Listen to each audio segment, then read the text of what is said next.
Hello guys, welcome back to my YouTube channel yes chemistry way of success. और आज से हम लोग फर्स्ट चैप्टर यहाँ से शुरू करने वाले स्टार्ट करने वाले हैं। हमारे आसपास के पदार्थ मैटर इन आवर सराउंडिंग से हम लोग स्टार्ट करने वाले हैं। पहला चैप्टर है और आपको इसको सभी चैप्टरों के पूरे नोट्स हम लोग कवर कराएंगे। इस वीडियो में हम लोग सभी चीज़ जानेंगे, ठीक है ना। एक्चुअली में हम लोग चालू करने से पहले थोड़ा जानते हैं कि हमारे आसपास के पदार्थ, इसका मतलब ये है कि हमारे संसार में असंख्य वस्तुएं हैं जिसका अनुभव हम अपने ज्ञान इंद्रियों के द्वारा कर सकते हैं। और आदिकाल से ही यह अवधारणा रही है कि ब्रह्मांड में जितने भी वस्तुएं हैं इसमें कुछ न कुछ हम देख सकते हैं, जबकि कुछ केवल अनुभव कर सकते हैं। जैसे कि इसमें हमारे ब्रह्मांड में इतने वस्तुएं हैं जिसका हम कुछ न कुछ अनुभव कर सकते हैं और कुछ वस्तुओं को देख सकते हैं।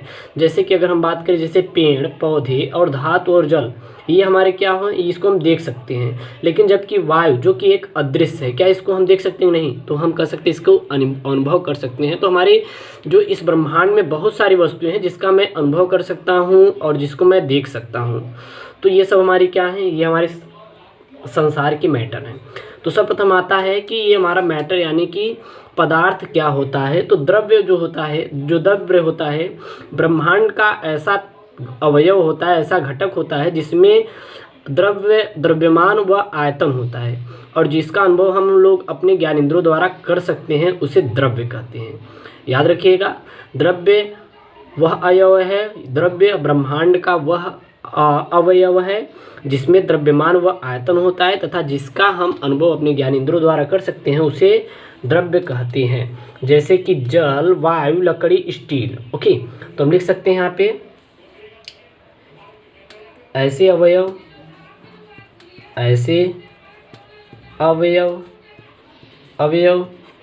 जिसमें क्या पाया है, द्रव्यमान व आयतन होता है। क्या होता है? वह आयतन होता है तथा जिसका अनुभव हम कैसे करें, हम अपनी ज्ञानेंद्रियों के द्वारा करते हैं। हम अपनी ज्ञानेंद्रियों के द्वारा करते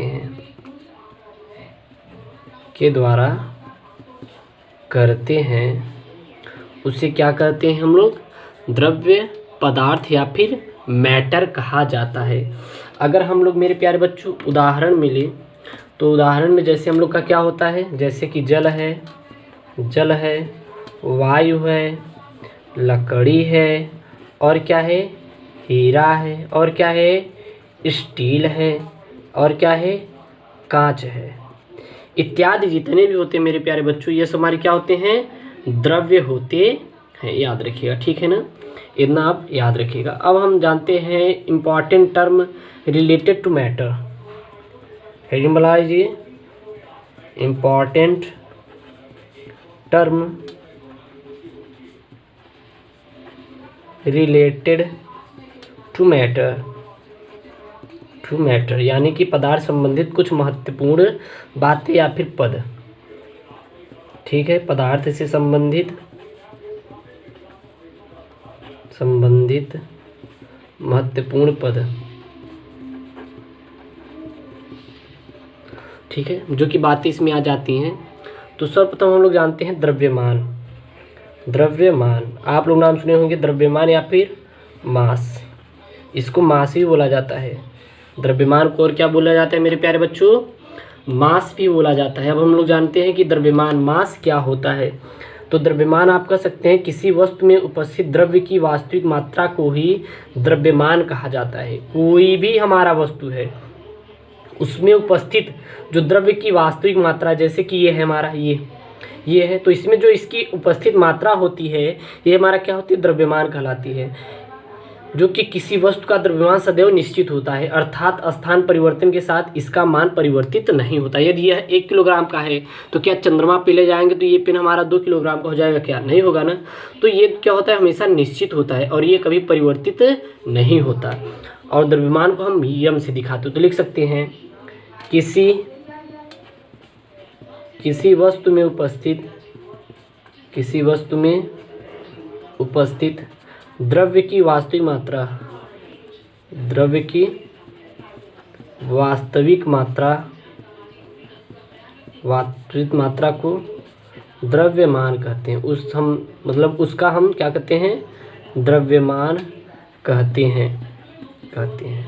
अगर बात करें कुछ हम लोग इम्पॉर्टेंट में देखें तो जो द्रव्यमान होता है वह निश्चित होता है। यह क्या होता है, यह यानी कि हम लिख सकते हैं कि किसी भी वस्तु का द्रव्यमान सदैव निश्चित होता है। सदैव क्या रहेगा, निश्चित होता है। किसी भी द्रव्यमान का जो हमारा होता है मास, उसका हमेशा क्या रहेगा, निश्चित होता है। अर्थात स्थान परिवर्तन के साथ इसका मान नहीं बदलता है और इसका मान स्थान परिवर्तन के साथ नहीं बदलता। स्थान परिवर्तन के साथ नहीं बदलता है, याद कीजिएगा, ठीक है ना। और इसे हम देखें किससे दिखाते हैं, तो इसे हम यम से दिखाते हैं। किससे दिखाते हैं, यम से दिखाते हैं, याद किए रहिएगा। द्रव्यमान क्या होता है, किसी वस्तु में उपस्थित द्रव्य की वास्तविक मात्रा को उस वस्तु का द्रव्यमान कहते हैं। वस्तु का द्रव्यमान सदैव निश्चित होता है। इसका मान स्थान परिवर्तन के साथ नहीं बदलता है। इसमें जो होता है यम, इसे हम किससे दिखाते हैं, इसको हम यम से दिखाते हैं, या फिर इसमें हम इसको लगा लेते हैं, इसको यम से दिखाते हैं। अब नेक्स्ट आता है मेरे प्यारे बच्चों, भार यानी कि वेट का नाम सुने होंगे। भार तो हेडिंग बना लीजिए, भार यानी कि वेट हमारा क्या होता है। तो हम लोग जानते हैं मेरे प्यारे दोस्तों, वेट हमारा क्या होता है। सबसे सिंपल परिभाषा में जानते हैं कि वेट हमारा क्या होता है। चलिए देखते हैं वेट हमारा क्या होता है मेरे प्यारे बच्चों।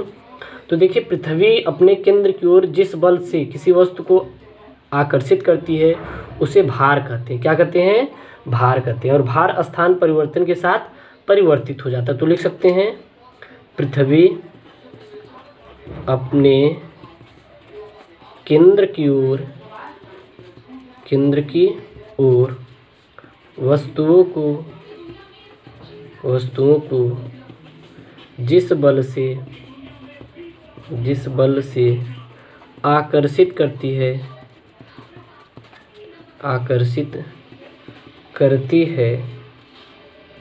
उसे भार कहते हैं। उसे क्या कहते हैं, भार। यानी कि भार को किससे दिखाते हैं, W से भार कहते हैं। तो भार क्या होता है, पृथ्वी अपने केंद्र की ओर वस्तु को जिस बल से अपने ओर आकर्षित करते उसे भार कहते हैं। भार को हम W से प्रदर्शित करते हैं।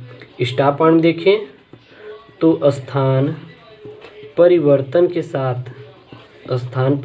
के साथ जो होता है इसका मान परिवर्तित हो जाता है। इसका मान क्या होता है, परिवर्तित हो जाता है।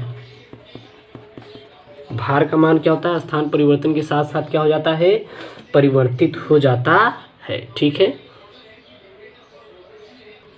अब हम लोग में नेक्स्ट मेरे प्यारे बच्चों जानेंगे भार तथा द्रव्यमान में संबंध। भार और द्रव्यमान में संबंध की भार और द्रव्यमान में क्या क्या संबंध होता है। तो यदि भार तथा द्रव्यमान में संबंध को मुझे यहाँ पे शो करना है, तो यदि द्रव्य का द्रव्यमान क्या हो, यम, किसी द्रव्य का क्या हो, द्रव्यमान यम हो, तथा इसका भार क्या रहे, हमारा W रहे, क्योंकि भार किससे दिखाते, W। तो क्या हो जाएगा, W बराबर mg हो जाएगा, याद करिए। तो W बराबर क्या हो जाएगा, हमारा mg हो जाएगा, जहाँ स्मॉल g जो है वो हमारा गुरुत्वीय जनित त्वरण तो है। हमारा स्मॉल g क्या है, ये हमारा गुरुत्वीय त्वरण है। क्या है, गुरुत्वीय त्वरण है। तो मेरे प्यारे दोस्तों, यही हमारा क्या होता है, द्रव्यमान तथा भार में संबंध। अगर हम यहाँ पे देखें उदाहरण में, मेरे प्यारे बच्चों, उदाहरण में देखें तो एक बात ध्यान दीजिएगा, अंतरिक्ष में जो स्मॉल g का मान क्या होता है, शून्य होता है। कहाँ पे, अंतरिक्ष में जो स्मॉल g का मान क्या होता है, वो हमारा शून्य होता है। क्या होता है मेरे प्यारे बच्चों, शून्य होता है। तो अंतरिक्ष में हमारा जो स्मॉल जी का मान क्या होता है, शून्य होता है। और इसी कारण वहाँ पर जो वस्तु का भार भी शून्य प्रतीत होता है। इसी कारण या फिर इसी कारण वहाँ पर स्मॉल जी का मान या फिर इसी कारण वहाँ पर जो उसका भार होगा, उसका भार वो भी क्या होता है, शून्य प्रतीत होता है। शून्य प्रतीत होता है। क्यों होता है तो वो आपको समझा गया होगा, क्योंकि वहाँ पे जी का मान शून्य होता है, इसलिए वहाँ पे उसका भार भी शून्य प्रतीत होता है। अब कहेंगे क्यों, क्योंकि W बराबर क्या हो जाता है मेरे प्यारे बच्चों, mg होता है। अब जब जी का मान शून्य हो जाएगा तो m इंटू जीरो हो जाएगा ना, तो कितना हो जाएगा, जीरो। तो भार भी हमारा क्या मिला, यहाँ पे जीरो मिला कि नहीं, तो ध्यान दीजिएगा, ये सब आपके इंपॉर्टेंट है। ओके, नेक्स्ट अगर हम देखें कुछ इंपॉर्टेंट पॉइंट में, अगर देखें तो जो चंद्रमा पर जी का मान होता है, पृथ्वी के जी के मान के 1/6 होता है। जो चंद्रमा पर स्मॉल जी का मान जो होता है पृथ्वी के मान के 1/6 होता है। 1/6 क्या होता है, 6 होता है। अगर यहाँ पे हमारा क्या है 30 है, तो वहाँ पे 5 ही रहेगा जी का मान, ठीक है ना, याद किया रहेगा। ओके, अगर हम जानते हैं, अगर नोट में देखें, नोट में आप लोग नोट कर लीजिएगा, रसायन विज्ञान के निरपेक्ष में भार तथा द्रव्यमान समान अर्थ है। अगर हम देखें रसायन विज्ञान में, तो रसायन विज्ञान सिर्फ और सिर्फ रसायन विज्ञान, भौतिक विज्ञान नहीं, रसायन विज्ञान की बात करें, रसायन विज्ञान में भार तथा द्रव्यमान क्या समान अर्थ होता है, समान अर्थ होता है। समान अर्थ किसमें होता है, समान अर्थ हमेशा और हमेशा रसायन विज्ञान में भार तथा द्रव्यमान समान अर्थ में प्रयोग किए जाते हैं। नेक्स्ट आता है मेरे प्यारे बच्चों आयतन। अब हम लोग जानेंगे आयतन हमारा क्या होता है, यानी कि बोले तो वॉल्यूम हमारा क्या होता है, आयतन, ठीक है ना। और ये सब एनसीईआरटी का मेरे प्यारे बच्चों नोट कर लीजिएगा, बहुत ही इम्पॉर्टेंट है। तो हम लिख सकते हैं आयतन क्या होता है, किसी वस्तु द्वारा घेरा गया स्थान उस वस्तु का आयतन कहलाता है। किसी वस्तु द्वारा घेरा गया जो स्थान होता है,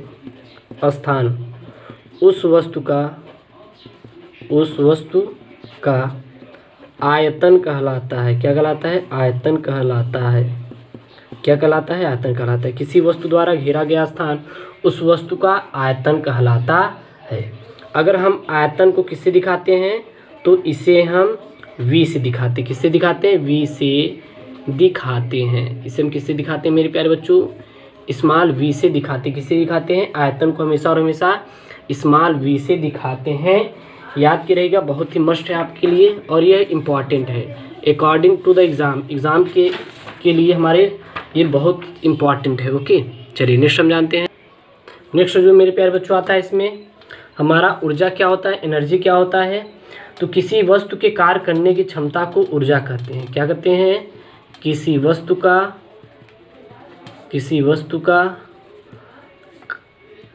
कार्य करने की क्षमता को, क्षमता को ऊर्जा कहते हैं। किसी वस्तु के कार्य करने की क्षमता को ऊर्जा कहते हैं, ठीक है। किसी वस्तु का कार्य करने की क्षमता को ऊर्जा कहते हैं। अगर हम प्रत्येक द्रव्य में देखें तो ऊर्जा एक निश्चित होती है और जो ऊर्जा विभिन्न रूपों में पाई जाती है, जैसे कि हमारे वो विभिन्न रूप क्या क्या है, जैसे कि हमारी प्रकाश ऊर्जा होती है और क्या होती है, ऊष्मीय ऊर्जा होती है मेरे प्यारे बच्चों, ऊष्मीय ऊर्जा होती है। और हमारे क्या होती है, ध्वनि ऊर्जा होती है, ध्वनि ऊर्जा भी होती है। साथ ही साथ देखिए मेरे प्यारे बच्चों, तो विद्युत ऊर्जा भी होती है। और ये सब हमारे क्या है, ऊर्जाओं की परिभाषा। अगर देखें मेरे प्यारे बच्चों, तो ये हमारी जो ऊर्जा होती है, एनर्जी को, तो इसे हम कैपिटल ई से दिखाते। किसे दिखाते, इसे कैपिटल ई ई से दिखाते हैं। इसे किससे दिखाते हैं मेरे प्यारे बच्चों? कैपिटल ई से दिखाते हैं। तो अगर आ जाए कि ऊर्जा क्या होती है तो बता दीजिएगा। किसी वस्तु को कार्य करने की हम जो क्षमता होती है उसे ऊर्जा कहते हैं, ठीक है ना। अब नेक्स्ट आता है मेरे प्यारे बच्चों द्रव्यमान तथा ऊर्जा तुल्यता नियम। क्या आता है? द्रव्यमान ऊर्जा तुल्यता नियम हमारा क्या होता है मेरे प्यारे बच्चों? ये मस्ट है आपके लिए, इम्पॉर्टेंट है। अगर हम इंग्लिश में देखते हो, मास एनर्जी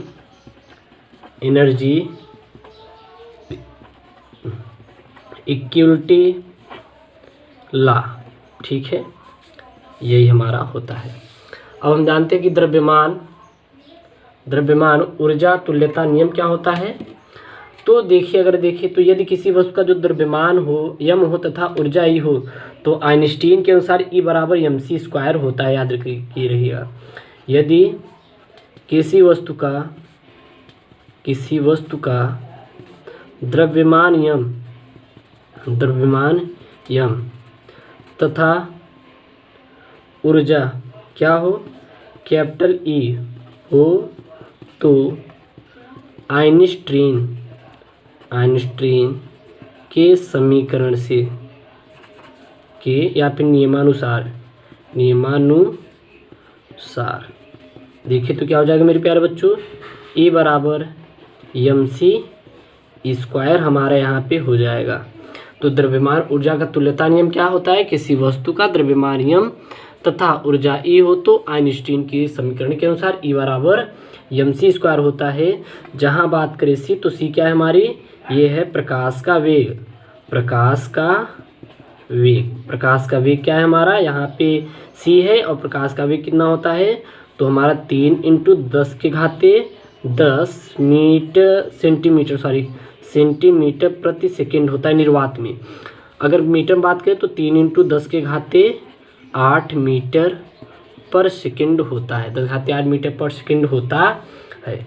अगर हम बात करें उपरोक्त समीकरण के अनुसार जो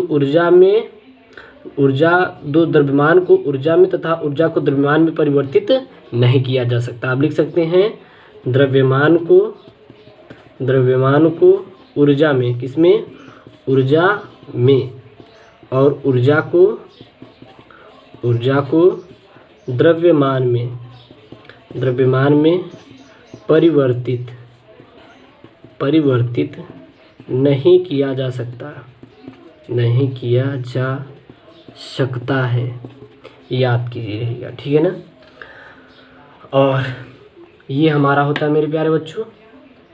तो ये आपके लिए बहुत ही मस्ट है और इम्पॉर्टेंट चीज़ें मैंने आपके यहाँ तक बता दिया। ये मेरा लेक्चर नंबर 1 है और लेक्चर नंबर 2, 3 सभी वीडियो आपको मिलेंगे और सभी वीडियो आपको प्लेलिस्ट में मिल जाएंगे। ये कक्षा 9वीं का कक्षा 9 का चैप्टर 1 है और लेक्चर 1 है। ओके दोस्तों, थैंक यू, जय हिंद।